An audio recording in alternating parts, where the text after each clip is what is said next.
அன்பு நேயர்களே வணக்கம். நம்ம அரசியலில் ஒவ்வொரு தலைவர்களுடைய ஜாதகத்தை தொடர்ந்து பார்த்துட்டு வரோம்.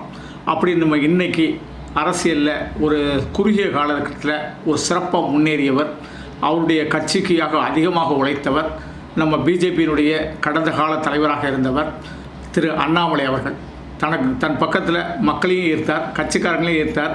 ஒரு கொள்கை ரீதியாகவும் சித்தாந்த ரீதியாகவும் சிறப்பாக செயல்பட்டு அவருடைய எதிரி யாருன்னு தெரிஞ்சுக்கிட்டு அந்த எதிரியை தினமும் அவருடைய சொற்களாலும் அவருடைய பலத்தாலும் அவங்களை எதிர்த்து போரிட்டவர் அப்படின்னு சொல்லலாம். அப்படிப்பட்ட போர்க்குணமுடைய அண்ணாமலையுடைய ஜாதகத்தை எடுத்துக்கிட்டோம் அப்படின்னாச்சுன்னா, அவர்கள் பூர நட்சத்திரம், சிம்மராசி. அதே மாதிரி முதல்வர் ஸ்டாலின் அவர்களுமே அதே நட்சத்திரம் தான். இந்த பூர நட்சத்திரத்தில் பிறந்து இன்றைக்கி இப்போ ராகு தசை அவருக்கு நடந்துக்கிட்டு இருக்குது. ராகு பகவான் என்ன அப்படின்னு கேட்டிங்கன்னா, சந்திரனுடைய சாரத்தில் இருக்கிறார்.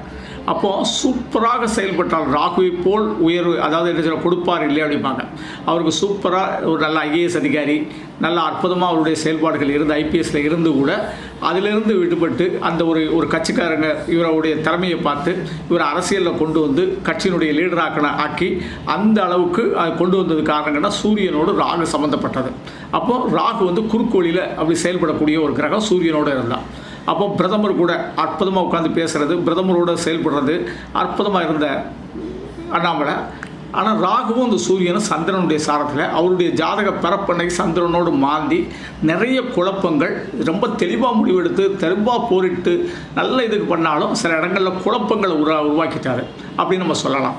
அந்த குழப்பங்கள் அவருடைய வாழ்க்கையில் என்னென்னு கேட்டிங்கன்னா ஒரு சின்ன சரிவுகளை கொடுத்துருந்தாலும் இப்போ குழப்பத்தை அவர் மீண்டு அற்புதமாக வந்தார் அப்படின்னு கேட்டிங்கன்னா 100% அவர் மறுபடியும் அரசியலில் மின்னக்கூடிய அமைப்பு உண்டு. கண்டிப்பாக ஒரு சென்ட்ரல் மினிஸ்டராகவோ அல்லது சென்ட்ரல் ஒரு நல்ல பதவி கிடைக்கக்கூடிய அமைப்போ அண்ணாமலை ஐயாவுக்கு உண்டு. நல்ல பூர நட்சத்திரத்தில் பிறந்ததுனால அவர் கண்டிப்பாக ஒரு தடவை போய் ஆண்டாளை தரிசனம் பண்ணிட்டு வந்து பூர நட்சத்திரத்தன்னைக்கு அவர் ஆண்டாளை போய் தரிசனம் பண்ணிட்டு வர்றதும், முடிஞ்சால் ஒவ்வொரு மாதம் பூர நட்சத்திரத்தை அன்றைக்கோ பக்கத்தில் இருக்க ஆண்டாளை அவர் தரிசனம் பண்ணிட்டு வந்தார்னா அரசியலில் மறுபடியும் செல்வாக்கு கிடைக்கும். ஏன்னா ஒரு கிட்டத்தட்ட ஒரு சிறப்பு தலைவர், அதாவது நிறைய இருக்காங்க 40 வருஷ தலைவர் 50 வருஷ தலைவர்னு சொல்கிறவங்க. இவர் ஒரு கிட்டத்தட்ட 5 வருஷத்தில் கிட்டத்தட்ட ஒரு உன்னத நிலையை அடைஞ்சவர். அந்த நிலையை அடைஞ்சதுக்கே சூரியனும் ராகுவும் தான் காரணம். ஆனால் அந்த சூரியனும் ராகுவும் சந்திரனோட சாரத்தில் உட்காந்து சந்திரனோடு மாந்தி சம்மந்தப்பட்டதான் இங்கே ஒரு மைனஸ் பாயிண்ட். அந்த மாந்தியை நமக்கு இது பண்ணுறதுக்கு கண்டிப்பாக என்ன செய்யுங்க, ஸ்ரீவில்லிபுத்தூரில் போய் ஆண்டாளை போய் தரிசனம் பண்ணிட்டு வந்தார் அப்படின்னாலே அவருடைய அரசியல் வாழ்க்கை மறுபடியும் துளிர்க்கும் அப்படிங்கிறத நம்ம தெளிவாக இதில் பதிவிடலாம். நன்றி. தெய்வீகம் ஆரம்பித்தோம்.